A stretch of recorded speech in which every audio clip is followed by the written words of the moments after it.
Hello student, see here second number parallelogram law of vector addition.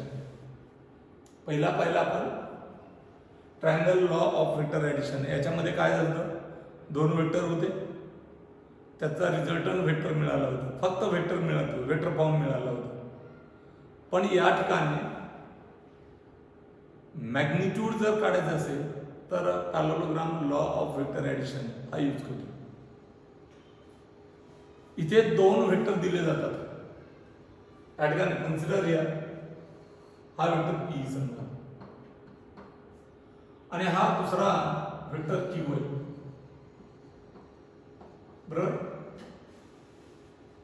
आणि महत्वाचं या दोघांच्या मधला अँगल दिला जातो. मग मला सांगा, समजा या दोघांचा मला रिझल्टंट काढायचं, रिझल्टंट वेक्टर काढायचं, तर परत ट्रायंगल लॉ सारखाच. या ठिकाणी पहा, हा वेक्टर पी, मी फर्स्ट कोण घेतला वेक्टर पी, आणि हा दुसरा जो आहे तो उचलून मांडला, पहिल्याचा एंड दुसऱ्याचा start vector Q anti clockwise. आणि तिसरी जी ट्रायंगलची तिसरी साइड येईल ती असेल त्याची रिझल्टंट वेक्टर. ओके, इथे आर बरोबर काय येईल, R is equal to vector P plus vector Q. इथून इथपर्यंत, इथून इथपर्यंत, इथून इथपर्यंत. दुसरी गोष्ट, समजा मी हा क्यू घेतला, हा अगोदर क्यू घेतला आणि हा पहिला घेतला वेक्टर क्यू आणि त्यानंतरचा हा वेक्टर पी, तर हा रिझल्टंट होतो. पहिल्याचा स्टार्ट, क्यूचा स्टार्ट आणि पीचा एंड, रिझल्टंट तोच मिळतो. याचा अर्थ आर इज इक्वल टू काय, क्यू प्लस पी. डायग्राम कोणती तयार झाली रे, पॅरलेलोग्राम. डायग्राम कोणती तयार झाली, पॅरलेलोग्राम. हा वेक्टर कोण आहे पी, हा वेक्टर कोण आहे पी, हा वेक्टर कोण आहे पी, हा वेक्टर कोण आहे क्यू, हा वेक्टर कोण आहे क्यू. ऍडजेसंट पॅरलेलोग्रामला चार साइड, समोरासमोरच्या दोन साइड समांतर असतात, लांबी सारखी असते, लांबी सारखी असते. मग या ठिकाणी हा पी हा क्यू, हा क्यू हा पी, हा पी हा क्यू, हा क्यू हा पी. कुठं असं आलंय का पी हा पी हा पी, नाही. म्हणजे दोन वेक्टर आहेत ते ऍडजेसंट साइडने दाखवले. ही ऍडजेसंट आहे, ही ऍडजेसंट आहे, ही ऍडजेसंट. दोन वेक्टर, वेक्टर पी आणि वेक्टर क्यू यांच्यामधला अँगल समजा थीटा दिला, यांच्यामधला अँगल किती दिला, थीटा. त्यांचा स्टार्टिंग पॉइंट आहे ओ, दोघांचा इनिशियल पॉइंट कॉमन आहे. मी हा उचलून इथं मांडला, हा उचलून इथं मांडला, पॅरलेलोग्राम तयार झाला. ट्रायंगल लॉ खालच्या वरती अप्लाय केला तर हा वेक्टर, वरच्या वरती अप्लाय केला तर हा आर. मग रिझल्टंट वेक्टर देखील कुठून स्टार्ट झाला आणि रिझल्टंट वेक्टर कशाने दाखवला, या पॅरलेलोग्रामच्या डायगोनलने. रिझल्टंट वेक्टर कशाने दाखवला, डायगोनलने, पॅरलेलोग्रामच्या डायगोनलने. आणि स्टार्ट कुठून झाला, फ्रॉम देअर कॉमन पॉइंट, त्याच कॉमन पॉइंट पासून स्टार्ट झाला. ओके, मग what is the statement, what is statement, two vectors are represented in a magnitude and direction. Two vectors are represented in a magnitude and direction by two adjacent sides, by two adjacent sides, by two adjacent sides of parallelogram and start from their common point. Then the resultant vector represented in a magnitude, त्याची किंमत represented in a magnitude and a direction by diagonal and start from same common point. It is the statement. So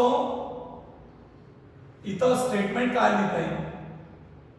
if two vectors किंवा two vectors are represented in a magnitude and direction by two adjacent side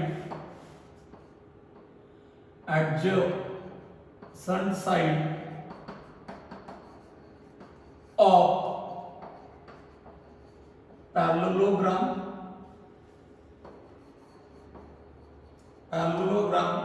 start from common point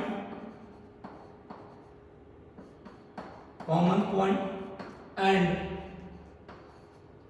their resultant vector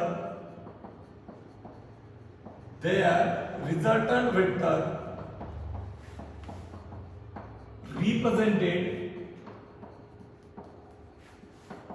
in a magnitude and a direction by diagonal and start from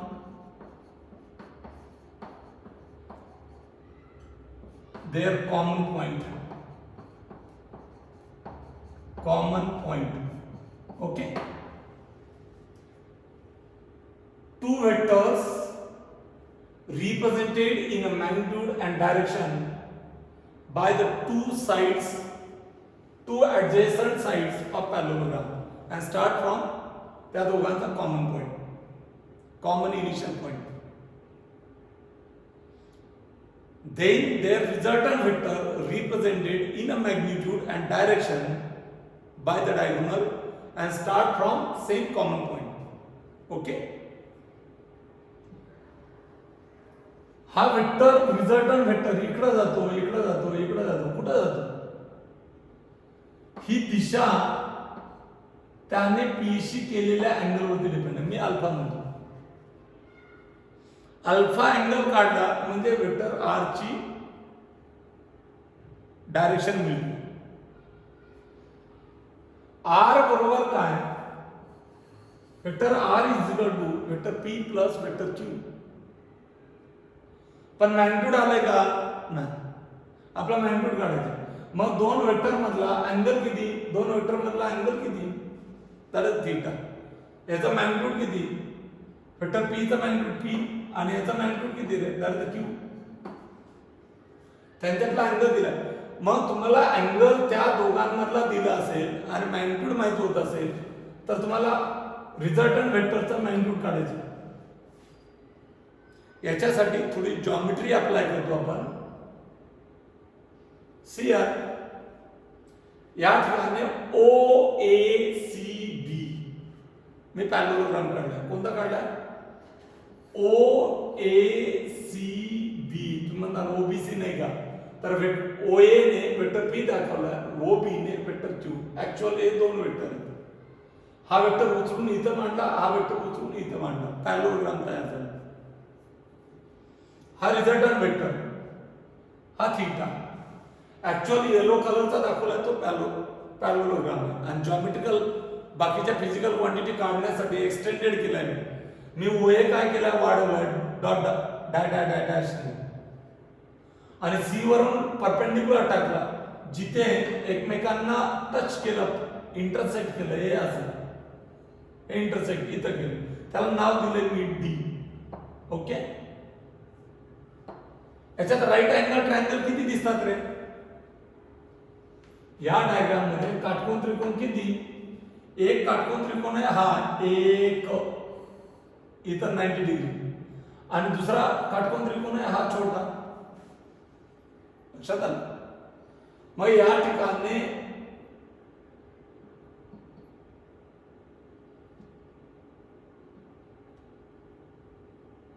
C R हा P हा Q हा alpha angle आहे, alpha काय angle आहे, हा वाढवला. मला सांगा हा क्यू आणि हा क्यू समांतर आहे आणि ही इंटरसेक्टिंग लाईन. दोन समांतर रेषेला एखाद्या इंटरसेक्टिंग लाईनने इंटरसेक्ट केलं, छेदलं, तर हा आणि हा अँगल सारखा असतो की नाही? मग हा थीटा आणि हा थीटा कसा असेल? सेम. ओके. आपल्याला काय काढायचं आहे हे विसरायचं नाही. आरचं मॅग्निट्यूड काढायचं आहे. म्हणून magnitude of resultant vector, magnitude of resultant vector in triangle ADC मध्ये जा. छोट्या त्रिकोणात, छोट्या ट्रायंगल मध्ये जा. इथं हे इथं असं या छोट्या ट्रायंगल मध्ये गेला तर सीडी माहित नाही, एडी माहित नाही, तो सीडी आणि एडी काढून घेऊ. In triangle ADC sin theta is equal to समोरची भागिले कर्ण सीडी डिवाइड बाय एसी.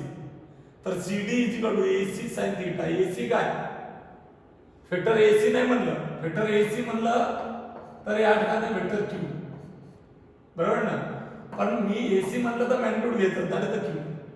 म्हणून सीडी बरोबर क्यू sin थीटा मिळालं. सीडी बरोबर काय मिळालं? Q sin theta. हे ऍडजस्टंट आहे. मग cos theta is equal to AD divide by AC त्या ट्रायंगल मध्ये. तर AD is equal to AC cos theta आणि एसी ची किंमत किती आहे? क्यू. काय काय मिळालं मला? सीडी अँड एडी काढलं. ओके, सीडी अँड एडी मिळालं मला. काय काय मिळालं? सीडी अँड एडी मिळालं. ओके, आता पुढे जाऊ आपण. इन ट्रायंगल एडीसी, इथे एडीसी मध्ये ट्रिग्नोमेट्री रेशो वापरली. आता या ठिकाणी इन ट्रायंगल एडीसी या ट्रायंगल मध्ये मी या ठिकाणी पायथागोरस थेरम वापरतो. पायथागोरस थेरम काय असतं? स्क्वेअर ऑफ हायपोटेनस, कर्ण वर्ग बरोबर पाया वर्ग अधिक उंची वर्ग. म्हणून या ठिकाणी ओडीसी मध्ये, ओडीसी मोठ्या ट्रायंगल मध्ये जायचं. आपला आर काढायचा आहे ना, आर इथं मोठ्या ट्रायंगलचा. मग राईट अँगल आहे इथं, हा कर्ण आहे. म्हणून OC square is equal to OD square plus CD square. But ओडीच्या दरम्यान ए, म्हणून ओए प्लस एडी बरोबर काय? ओडी. म्हणून O lies, A lies between O and D. तर OA plus AD is equal to OD. OD is equal to OA plus AD. या ओडीची किंमत मी इथं ठेवली. ओके, ओसी स्क्वेअर, हा ओसी स्क्वेअर इथं ठेवली ओडीची किंमत. काय? ओ ए प्लस एडी या ओडीची किंमत ठेवली. ओ ए प्लस एडी तिचा वर्ग आहे म्हणून या ठिकाणी स्क्वेअर प्लस सीडी स्क्वेअर जसं ती तसं. ओसी स्क्वेअर जसं तसं इज इक्वल टू पहिल्या पदाचा वर्ग square of first term plus 2 into first term into second term, first term आणि ही सेकंड टर्म प्लस सेकंड टर्मचा स्क्वेअर प्लस सीडी स्क्वेअर जसं तसं येते. आता मला सांगा, मी येलो कलरने दाखवलं AD square plus CD square in triangle ADC या ट्रायंगल मध्ये. कोणत्या ट्रायंगल मध्ये? एडीसी. याच्यात कर्ण आहे हा AC square is equal to AD square plus CD square. म्हणून या ठिकाणी AD square plus CD square it is equal to काय? AC square. मग याच्या ठिकाणी काय लिहिता येईल? याच्या ठिकाणी काय लिहिता येईल? एसी स्क्वेअर लिहिता येईल. त्यामुळे काय step? OC square is equal to OA square plus 2OA AD plus AC square ठेवू. डायग्राम मध्ये जा. ओसी काय आहे पहा. ओसी ची किंमत किती? वेक्टर ओसी नाही म्हणलं, ओसी म्हणलं मी. ओसी ची किंमत किती? आर. वेक्टर ओसी ची किंमत किती? वेक्टर आर किंमत म्हणलं तर आरच असते. या ठिकाणी OC is equal to R. OA किती? ओ ए पी एडी किती रे? क्यू कॉस थीटा कॅल्क्युलेट केलंय. एसी किती? एसी कुठे गेला? AC that is the Q. याच्या किमती ठेवल्या. ओसी माहित झाला आर, ओए माहित झाला पी, ओए माहित झाला पी, एडी माहित आहे क्यू कॉस थीटा आणि एसी माहित आहे क्यू. वरती किमती ठेवल्या. R square is equal to P square plus 2p q cos theta plus q square. हे मी थोडे पुढे घेतो. p square plus q square plus हा फॅक्टर इथं जसं तसा 2p q cos थीटा. इथं प्लस आहे त्यामुळे यांचे वर्गमूळ सेपरेट निघत नसतं. दोन्ही बाजूचं वर्गमूळ काढताना r स्क्वेअरचं वर्गमूळ r आणि हे अख्खं वर्गमूळात टाकलं. वर्गमूळात square root of p square plus q square plus 2pq cos of theta आणि इट इज द मॅग्निट्यूड. म्हणजे तुम्हाला त्या दोन वेक्टरचे मॅग्निट्यूड माहित असतील आणि त्या दोन वेक्टर मधला अँगल माहित असेल तर रिझल्टंट वेक्टरचा मॅग्निट्यूड काढता येतं. सर्वात इम्पॉर्टंट फॉर्म्युला आहे. काय म्हणलं मी?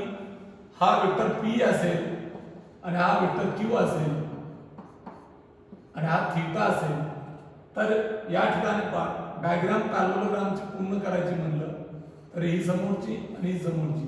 हे कोण p, हा कोण q आणि हा कोण मग रिझल्टंट आणि हा अल्फा. मग आर ची किंमत काय? तर compulsory he square of P square plus Q square plus 2pq cos of theta. Square of P square plus Q square plus 2pq cos of theta. For direction म्हणजे alpha काढायचे आहे. Direction म्हणजे alpha. Alpha जर 0 असेल तर R हा p च्या दिशेत असेल. अल्फा जर 90 डिग्री असेल तर आर हा पी ला परपेंडिक्युलर असेल. लक्षात येते? त्यामुळे तुम्हाला डायरेक्शन काढायची म्हणजे अल्फा काढायचा. Direction of resultant vector that is alpha. मग मला सांगा अल्फा काढायचा तर tan alpha is equal to cd. नेहमी डायरेक्शन काढताना tan वापरायचं. tan alpha is equal to काय रे? cd divided by od. मग tan alpha is equal to cd divided by OD. OD बरोबर OA प्लस AD. CD बरोबर Q sin theta अगोदर सुरुवातीला काढलेलं. OA P आणि AD बरोबर Q cos थीटा. हा tan इकडे गेला तर इन्व्हर्स होत असतो. तर alpha is equal to tan inverse of Q sin theta divided by P plus Q cos theta. And this is the direction of resultant vector. This is the direction of resultant vector. See here काही condition पाहणार आहे. समजा हा vector p okay आणि हाच vector q. हाच vector q आहे. हा कोण? वेक्टर p आणि हा कोण? Vector q. समजा दोघांच्या दिशा कशा आहेत? सेम डायरेक्शन किंवा पॅरलल असतील तर थीटा किती असतो रे? 0. मग मी या ठिकाणी थीटा किती घेतला? 0 डिग्री. कॉस थीटाची किंमत म्हणजे कॉस 0 ची किंमत किती? 1. मग आपलं जे दोन वेक्टर थीटा 0 म्हणजेच पॅरलल एकाच लाईनवरती किंवा समांतर असतील तर r बरोबर मॅग्निट्यूड काय? r is equal to square of p square plus q square plus 2pq cos theta. Theta किती? 0. cos 0 ची किंमत किती रे? 1. So r is equal to p square plus q square plus 2pq. हे expansion कशाचं आहे? याला पहिलं पद मानलं. पहिल्या पदाचा वर्ग अधिक 2 गुणिले पहिले पद गुणिले दुसरे पद अधिक दुसऱ्या पदाचा वर्ग. वर्ग विस्तार दॅट इज एक्सपान्शन. मग एक्सपान्शन कोणाचं आहे? p प्लस q चं. म्हणून वर्गमुळात inside square root p plus q brackets. मग टेकिंग द स्क्वेअर रूट या ठिकाणी स्क्वेअर ऑफ 4. 4 चा वर्ग किती? प्लस 2b असतं मायनस 2b असतं. कारण याचा वर्ग केला तर 4 येतो. या ठिकाणी पहा मायनस 2 चा वर्ग किती? 4 प्लस 2 चा वर्ग किती? 4 मग तुम्हाला विचारलं 4चं वर्गमूळ किती, -2 सांगणार की +2? कारण याचं वर्गमूळ म्हणलं तर हे ही संख्या येते आणि म्हणून या ठिकाणी plus minus P plus Q.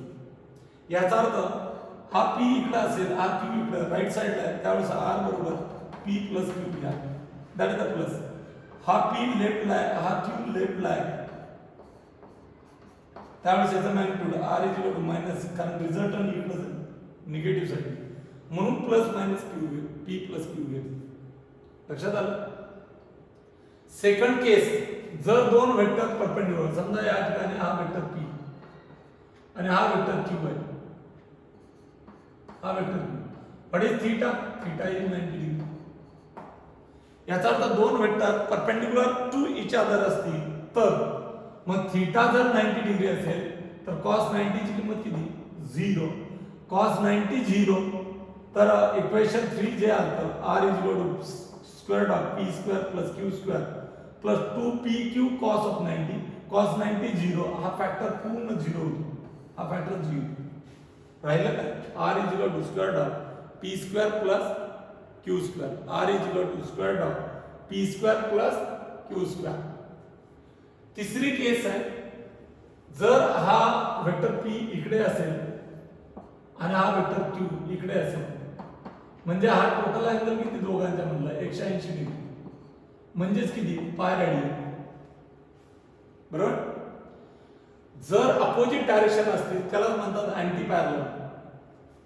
Anti parallel, मग हा एक इकडे असेल, हा एक इकडे असेल, असा अँटी पॅरलल असतील तर थीटा किती? 180, cos 180 ची किंमत किती? -1. मग r is equal to square root of p square plus q square plus 2pq कंसात cos of 180 -1, minus into plus minus, हा विस्तार कुणाचा? p मायनस q ब्रॅकेट स्क्वेअरचाही होतो किंवा q मायनस p ब्रॅकेट स्क्वेअरचाही होतो. कारण तुम्ही यालाही पहिलं पद मानू शकता किंवा यालाही पहिलं पद मानू शकता. आणि म्हणून मी ऑर मध्ये लिहिलं r is equal to square root of, हा expansion inside the bracket p minus q bracket square or r is equal to square root of q minus p bracket square. Taking the square root, r is equal to p minus q or r is equal to q minus p. याच्यातून minus common घेतला तर p minus q करता येतं. मग हा जर p plus q sorry p minus q plus असेल आणि याच्यातून निगेटिव्ह बाहेर काढला तर मायनस p minus q, म्हणून काही काही ठिकाणी असेही लिहितात plus minus p minus q असेही लिहितात. बघा तुम्ही, प्लसने गुणलं तर हे मिळेल, मायनसने गुणलं तर हे मिळेल. त्यामुळं जर अपोजिट डायरेक्शन असेल तर रिझल्टंट काय? त्यांच्या मॅग्निट्यूडची वजाबाकी, त्यांच्या मॅग्निट्यूडची वजाबाकी. 3 केसेस पाहिल्या. जर पॅरलल असेल तर आर किती? त्या दोघांची बेरीज, मॅग्निट्यूडची बेरीज. समजा याचं मॅग्निट्यूड आहे 5, याचं मॅग्निट्यूड आहे 3, तर आर किती? 8. पण या ठिकाणी याचा मॅग्निट्यूड आहे 4, याचा मॅग्निट्यूड आहे 3 आणि परपेंडिक्युलर टू इच अदर असेल.